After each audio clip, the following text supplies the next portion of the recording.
Hey everyone, and welcome back to the channel.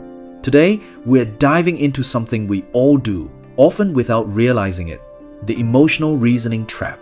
This is the second self-sabotage that may defeat you.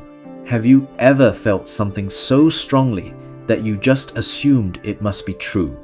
Like, I feel overwhelmed, therefore I must be failing?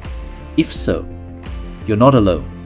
And we're going to break down this common cognitive distortion and how to escape its grip. So, what exactly is emotional reasoning? It's when we take our feelings as direct evidence for the truth of a situation. It's confusing feelings with facts.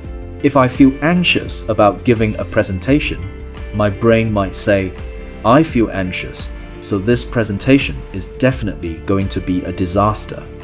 The emotion itself becomes the proof rather than just being a feeling. This trap shows up everywhere. Think about relationships. I feel rejected, so they must not like me anymore. Or at work, I feel incompetent, therefore I'm bad at my job. Even in daily decisions, I feel like staying in bed, so it must be too hard to get up today. Our feelings are powerful, but they are not always reliable indicators of reality.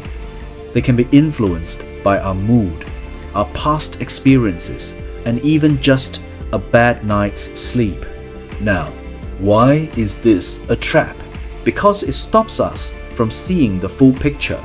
It can lead to poor decision making, increased anxiety, and a skewed perception of ourselves and the world. If you always believe what your emotions tell you, you might avoid opportunities, ruin relationships, or simply live in a state of unnecessary stress. It prevents us from gathering real evidence or considering alternative explanations. So, how do we start to break free from this trap? It begins with awareness.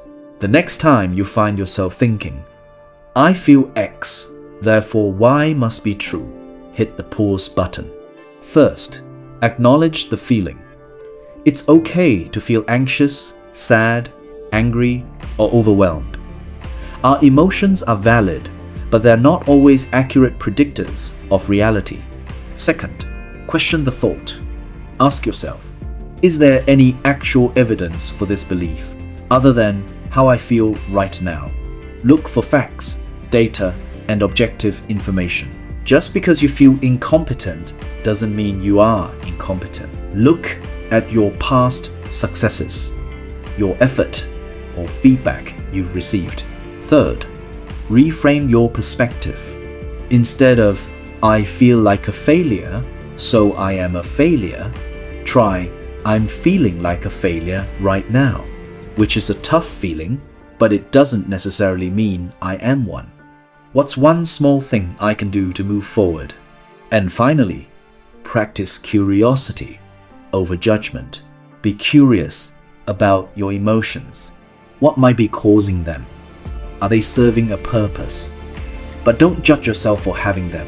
Just observe and then consciously choose whether to let them dictate your reality. Escaping the emotional reasoning trap is not about ignoring your feelings or pretending they don't exist.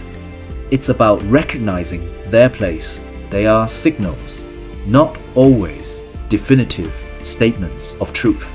By learning to differentiate between your feelings and the facts, you can make clearer decisions, reduce unnecessary stress, and build a more balanced view of yourself and the world. Give these strategies a try this week, and let me know in the comments below if you've noticed yourself falling into this trap and what you did to climb out.